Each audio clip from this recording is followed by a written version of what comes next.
भीमा को बहुत दिनों से बुखार था। आज थोड़ी तबीयत ठीक हुई तो भीमा ने खीरे खरबूजे ठेले पर लगाए और बेचने के लिए बाजार जाने लगा। सुनो जी, तुम्हारी तो तबीयत बहुत खराब है। तेज धूप और गर्मी में कैसे बाजार में घूमोगे? मालती, बड़ी मुश्किल से उधार पर नरेश सब्जी वाले से खीरे और खरबूजे लेकर आया हूं। आज निर्जला एकादशी का दिन है। लक्ष्मी नारायण की कृपा से थोड़ी कमाई हो गई तो किराए के पैसे निकल आएंगे। तू चिंता मत कर, मैं पेड़ की छांव में थोड़ी देर आराम कर लूंगा। अच्छा, मैं जा रहा हूं। तू शाम की पूजा की तैयारी रखना, मैं पूजा का सामान खरीदता हुआ आऊंगा। ठीक है जी, ध्यान से जाना। भीमा खीरे खरबूजे का ठेला लेकर बाजार में निकल पड़ा। भीमा और मालती हर साल निर्जला एकादशी का व्रत रखते थे। उन्हें भगवान श्री नारायण और माता लक्ष्मी पर बहुत विश्वास था। वे उनकी सच्चे मन से पूजा करते थे। मालती को चिंता थी कि भीमा की तबीयत ठीक नहीं है और उसने निर्जला एकादशी व्रत भी रखा हुआ है।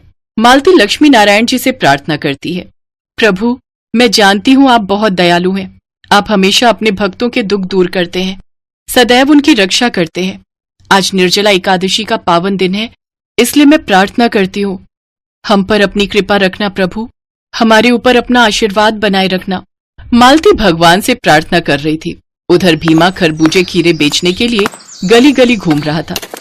कहते हैं भगवान भी अपने उसी भक्त की सदैव परीक्षा लेते हैं जो भक्त निस्वार्थ भावना से उनकी भक्ति करता है। माता लक्ष्मी और भगवान विष्णु आज निर्जला एकादशी के पावन दिन पर बैकुंठ से पृथ्वीलोक पर भ्रमण करने के लिए उतर आए। उनकी नजर भीमा पर पड़ी।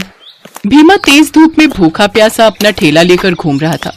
जब वो एक जगह थककर बैठ गए तभी लक्ष्मी नारायण वृद्ध दंपति के रूप में उसके पास पहुंचे। अभी तक कुछ भी बिक्री नहीं हुई है और गर्मी बढ़ती जा रही है। लगता है शाम तक का इंतजार करना होगा। थोड़ी देर यहीं बैठकर आराम करता हूँ, फिर शाम को फल बेचूंगा। अभी तो कोई ग्राहक भी नहीं आ रहा। अब बेटा, आज निर्जला एकादशी का दिन है। आज फलदान करने से बहुत पुण्य प्राप्त होता है। हम लक्ष्मी नारायण के नाम पर मंदिर में दान करने के लिए कुछ फल लेने घर से निकले थे, पर मैं पैसे घर पर ही भूल आया। अब हम सारे बाजार में घूम लिए, पर हमें उधार पर बिना पैसों के कोई भी फल देने को तैयार नहीं है बेटा। हमारा घर दूर है, इसलिए आने जाने में ही समय लग जाएगा। अब हमारी इतनी हिम्मत नहीं कि हम फिर से जाकर पैसे ला सके। अगर तुम हमारी मदद कर दो और हमें ये सारे खीरे और खरबूजे दे दो तो हम तुम्हें शाम को उनके सारे पैसे दे जाएंगे। बेटा, अगर तुमने भी मना कर दिया तो हमारा निर्जला एकादशी व्रत अधूरा रह जाएगा। उन वृद्ध दंपति की बात सुनकर भीमा कुछ देर सोचने लगा कि बिना पैसों के सारे ठेले के फल किन्हीं अनजान को कैसे दे दे, पर लक्ष्मी नारायण के प्रसाद के लिए वह उन्हें मना भी नहीं कर सकता था। इसलिए भीमा ने उन्हें खीरे और खरबूजे देने का फैसला किया और उन्हें बोरे में भर दिया। अब ये लीजिए, मैंने सारे फल इस बोरे में भर दिए हैं। आप इन्हें लक्ष्मी नारायण के मंदिर में बांटने के लिए ले जाइए। कोई बात नहीं, पैसों की कोई बात नहीं। अब जीते रहो बेटा, बहुत बहुत धन्यवाद।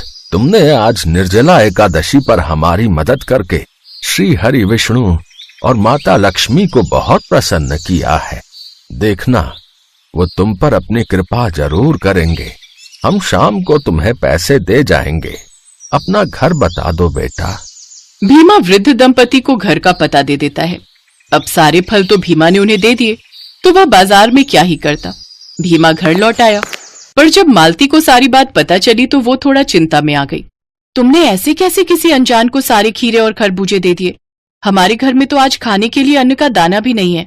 ऊपर से तुमने उधार के पैसे भी चुकाने हैं। ये खीरे और खरबूजे के पैसे अगर वो लोग हमें नहीं दे गए तो तुम कहाँ से पैसे लाओगे? कितने दिन से तो तुम बीमार चल रहे थे। पता नहीं प्रभु हमारी कौन सी परीक्षा ले रहे हैं। मालती, चिंता मत कर।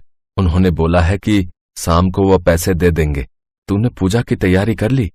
हाँ, तैयारी तो कर ली, पर पूजा में रखने के लिए कोई भी सामग्री नहीं है। हमें ऐसे ही लक्ष्मी नारायण की पूजा करनी होगी। हाँ, सारे खीरे और खरबूजे तो मैंने उन्हें दे दिए। अगर उसी में से थोड़े बचे होते तो हम पूजा में वही रख लेते। अब चल, कोई बात नहीं, जैसी लक्ष्मी नारायण की इच्छा। भीमा और मालती लक्ष्मी नारायण की पूजा करने लगते हैं। वे दोनों लक्ष्मी नारायण मंत्र का जाप कर रहे थे, तभी अचानक उनके द्वार पर दस्तक हुई। भीमा ने दरवाजा खोला तो सामने वही वृद्ध दंपति खड़े हुए थे। अब बेटा, तुम्हारा घर पूछते हुए आए थे। हाँ बेटा, सुबह तुमने हमारी मदद की, हमें बहुत अच्छा लगा। तुम्हारे दिए हुए खीरे और खरबूजे हमने मंदिर में सभी को बांट दिए। तुम बहुत नेक दिल इंसान हो बेटा। तुम्हारे जैसे स्वभाव वाले व्यक्ति इस दुनिया में भला कहाँ ही मिलते हैं। बेटा, सुबह के कितने पैसे थे, हमें बता दो। अरे आप अंदर तो आइए। मालती, देखो कौन आया है। मैंने तुम्हें बताया था ना, ये वही है। भीमा उन बूढ़े दंपति को अंदर ले जाता है। आज निर्जला एकादशी के व्रत पर आप हमारे घर पधारे हैं। आप हमारे लिए बड़े बुजुर्ग हैं, लक्ष्मी नारायण स्वरूप हैं। आप हमारे अतिथि हैं। हम तो लक्ष्मी नारायण की पूजा कर रहे थे। कहते हैं बड़े बुजुर्गों में भी भगवान का वास होता है। हमारे घर में तो बड़े बुजुर्ग हैं नहीं, इसलिए आज हम आपके चरण धोना चाहते हैं। हाँ मालती, बिल्कुल ठीक कह रही हो। जाओ, थाल में जल ले आओ। मालती थाल में जल लेकर आती है। भीमा और मालती दोनों मिलकर उन बूढ़े दंपति के चरण धोते हैं। उसके पश्चात उनकी पूजा आरती करते हैं। उनके लिए तो वो उस दिन भगवान का स्वरूप थे। लक्ष्मी नारायण उनकी पूजा से प्रसन्न होते हैं और उन्हें साक्षात दर्शन देते हैं।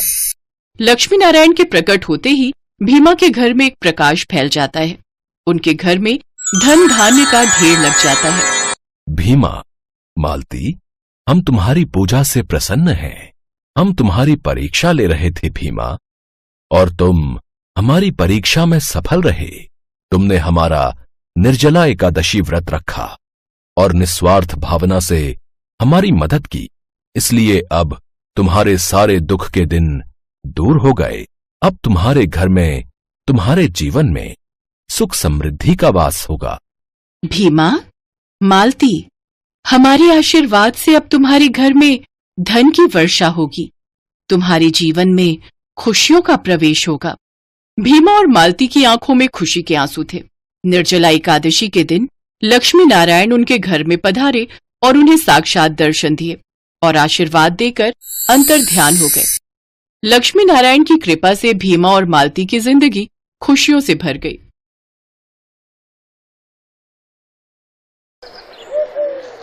कहते हैं जिस किसी पर भी माता लक्ष्मी की कृपा हो जाए, उसके जीवन में फिर कोई परेशानी नहीं आती।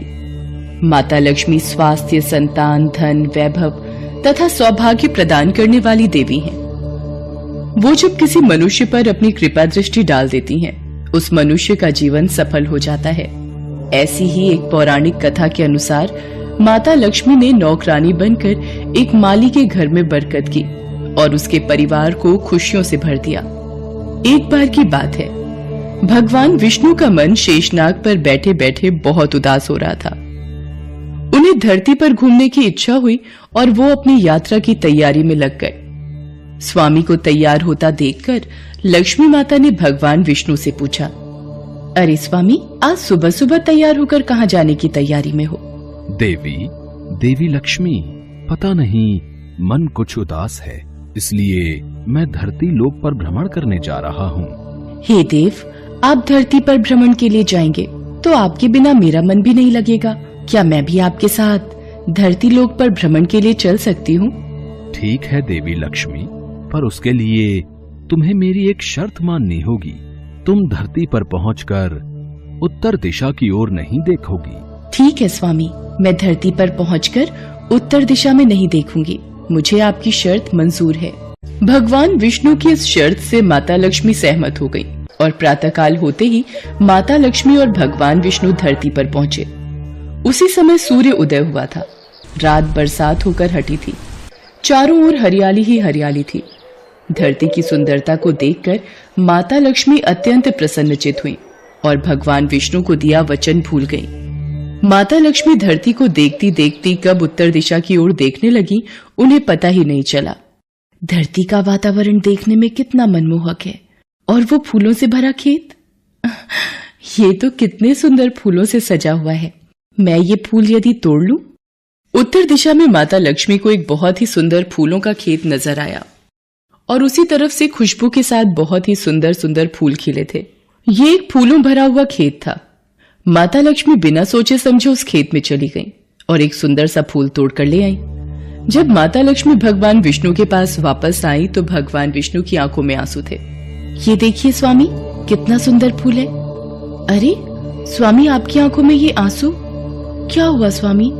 क्या मुझसे कोई गलती हुई है? बताइए स्वामी। देवी लक्ष्मी, आप मेरा वचन याद नहीं रख पाई। शर्त के अनुसार आपको उत्तर दिशा में नहीं देखना था और साथ ही साथ आपको ये भी सोचना था कि किसी की कोई भी वस्तु को कभी भी किसी से बिना पूछे नहीं लेना चाहिए। स्वामी, मुझसे भूल हो गई, मुझे क्षमा कर दीजिए। देवी लक्ष्मी, आपने जो भूल की है उसकी सजा आपको जरूर मिलेगी। जिस माली के खेत से आपने बिना पूछे फल तोड़े हैं, ये भी एक प्रकार की चोरी है। इसलिए देवी लक्ष्मी, आप 3 वर्ष तक माली के घर में रहेंगी। इसके बाद मैं स्वयं आपको वैकुंठ वापस बुलाऊंगा। जैसी आपकी आज्ञा स्वामी। माता लक्ष्मी ने चुपचाप सिर झुकाकर वचन स्वीकार किया और भगवान विष्णु वैकुंठ लौट गए। माता लक्ष्मी ने एक गरीब लड़की का रूप धारण कर लिया। खेत के मालिक का नाम माधव था। माधव की पत्नी 2 बेटे और 3 बेटियां थीं। सभी उस छोटे से खेत पे काम करके किसी तरह से गुजारा करते थे। खेत के पास ही माधव की झोपड़ी थी। माता लक्ष्मी माधव की झोपड़ी पर जाती हैं। माधव लड़की को देखकर पूछता है, तुम कौन हो और इस समय तुम्हें क्या चाहिए? मैं तुम्हारी क्या मदद कर सकता हूँ? मेरा नाम लक्ष्मी है। मैं एक गरीब लड़की हूँ। मेरी देखभाल करने वाला कोई नहीं। मैंने कई दिनों से कुछ भी नहीं खाया। मुझे कोई भी काम दे दो और मैं तुम्हारे घर का काम भी कर दिया करूंगी। बस मुझे अपने घर में एक कोने में आसरा दे दो। माधव बहुत ही अच्छे दिल का आदमी था। उसे लड़की पर दया आ गई। वो लड़की से बोला, देखो बिटिया, मैं तो बहुत ही गरीब माली हूं। मेरी कमाई से मेरे घर का खर्च बड़ी मुश्किल से चलता है। लेकिन अगर मेरी 3 की जगह 4 बेटियां होती तो भी मैंने ही गुजारा करना था। जैसा रूखा सूखा हम खाते हैं वही खिला सकता हूं। यदि तुम मेरे यहां यही रूखा सूखा खाकर खुश रह सकती हो तो अंदर आ जाओ। आपने मुझे अपनी झोपड़ी में शरण दी। आपका बहुत बहुत शुक्रिया। माता लक्ष्मी 3 साल माधव के घर पर नौकरानी बनकर रही। जिस दिन माता लक्ष्मी माधव के घर आई थी, उसी दिन से ही माधव को इतनी आमदनी हुई कि उसने एक गाय खरीद ली। अजी, ये नई गाय खरीद लाए? ये तो बहुत अच्छा हुआ। आज तुम्हारी आमदनी बहुत अच्छी हुई। सरला, सब माता लक्ष्मी की दया है। माधव, मैंने कोई चमत्कार नहीं किया। ये सब तुम्हारे दयालु स्वभाव का ही फल है जो आज तुम्हें प्राप्त हुआ है। तुमने तो मुझे एक गरीब लड़की समझकर अपने घर में शरण दी है। धीरे धीरे माधव की आमदनी अच्छी हो गई। उसने जमीनें खरीद ली और फिर एक बड़ा पक्का घर भी बनवा लिया। सारी सुख समृद्धि, गहने, कपड़े, जेवर, सब कुछ अब माधव और उसके परिवार के पास था। लक्ष्मी माधव के घर और खेत में काम करती रहती थी। एक दिन माधव ने सोचा, मुझे ये सब इस लड़की लक्ष्मी के आने के बाद मिला है। जब से ये मेरे घर आई है, मेरी किस्मत ही बदल गई है। माधव लक्ष्मी के बारे में सोच में ही था कि एक दिन जब वो अपने खेत से काम खत्म करके घर आया तो अपने घर के सामने द्वार पर एक देवी स्वरूप गहनों से सजी एक लड़की को देखकर हैरान रह गया। उसने ध्यान से देखा। अरे, ये तो मेरी मुंह बोली बेटी यानी लक्ष्मी है क्या? ये तो साक्षात माता लक्ष्मी है। सरला, बच्चों के साथ बाहर आओ। माता लक्ष्मी स्वयं हमारे द्वार पर आई है। माधव का पूरा परिवार बाहर आ गया। सब हैरान होकर माता लक्ष्मी को देख रहे थे। माता लक्ष्मी, हमें माफ करना। हमने अनजाने में आपसे अपने घर और खेत का काम करवाया। माता, हम आपको पहचान नहीं पाए। हमसे ये कैसा अपराध हो गया। माता, हम सबको क्षमा कर दो। माधव, तुम बहुत ही नेक दिल और दयालु व्यक्ति हो। तुमने मुझे आश्रय दिया, 3 साल तक अपनी बेटी की तरह रखा। इसके बदले मैं तुम्हें वरदान देती हूँ कि तुम्हारे पास कभी भी खुशियों की और धन की कमी नहीं रहेगी।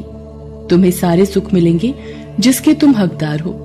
माधव को और उसके परिवार को आशीर्वाद देकर माता लक्ष्मी अपने स्वामी भगवान विष्णु के द्वारा भेजे रथ में बैठकर बैकुंठ चली जाती हैं। माधव और उसका परिवार हाथ जोड़कर माता लक्ष्मी का गुणगान करता है।